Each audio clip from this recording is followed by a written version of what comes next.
dig into example number 2. Here's our triangle with one side. Oh, let me move that up. Here's our triangle with one side extended. When we extend one side, we create what kind of angle? Remote interior angle theorem. Well, how about an exterior angle right here? We create this exterior angle, and it's likely that we will use the remote interior angles theorem. Yes. So angle A is 15 degrees. Angle B is 2x plus 3. And this angle down here is 5x minus 60.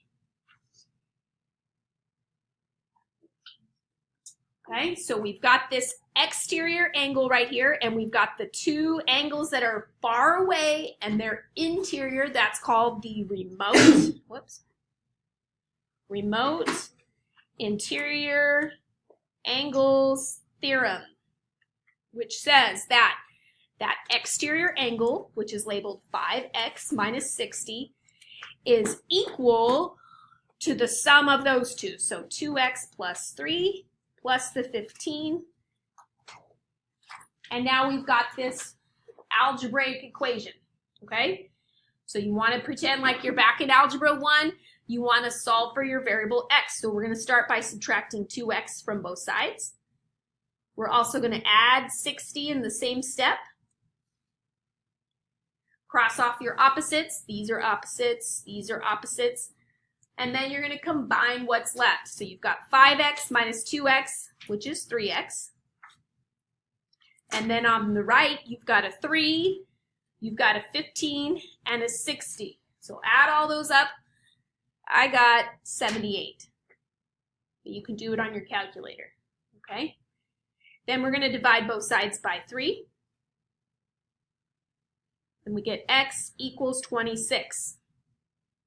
Once you solve for x, look at the directions. Sometimes you get to stop here, right? If it just says solve for the variable x or solve for whatever variable it is, you can stop. But sometimes it'll say, what is angle B? And you have to plug it back in, okay? Or it'll say, what is the exterior angle? And you got to plug it in there, okay? So just look at the directions, see what it wants you to do. All right, we've got one more example. Thank you. Ooh, this is example 3.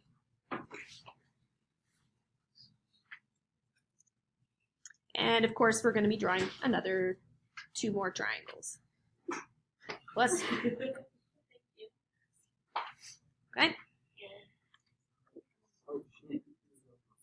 Yes, we've got 2 triangles overlapping in the middle.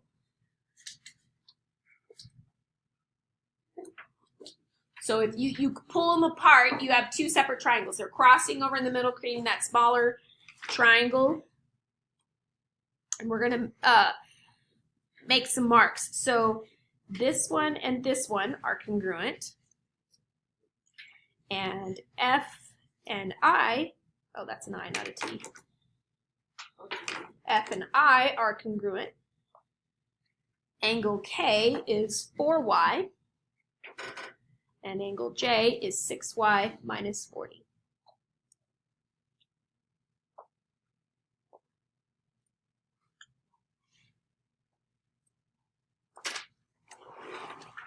All right, so if we separated these 2 triangles, and if you could picture them side by side, we have these 2 angles congruent and these 2 angles congruent.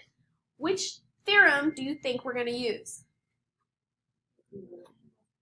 The third angles theorem, right? If 2 of the pairs of the angles are congruent, this theorem says that the third pair is also congruent, right?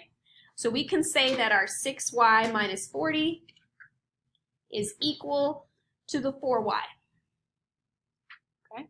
If it was just numbers, it would be super easy. If one said that it was 30 degrees, the other one would obviously be 30 degrees. But of course, this book's got to throw in algebra, right? So you've got to write your equation, 6y minus 40 equals 4y, and then solve for the variable y. So we're going to subtract 4y from both sides. And add 40 in the same step to both sides. cross off your opposites. These are opposites, these are opposites, and then combine what's left. So 6y minus 4y is 2y. Everything cancels over here but the 40. So we divide by 2 and we get y equals 20. Okay? Like I said with example number 2, sometimes you stop here, or sometimes they ask you to plug it back in. They might say, what is angle K? Or what is angle J? Would it matter which one I plugged the 20 back into? No. So pick the easier one. Which one looks easier, K or J? K. So we're going to say 4 times 20. So that one's 80 degrees. So which means that angle J is what? 80, because they're congruent by the third angles theorem.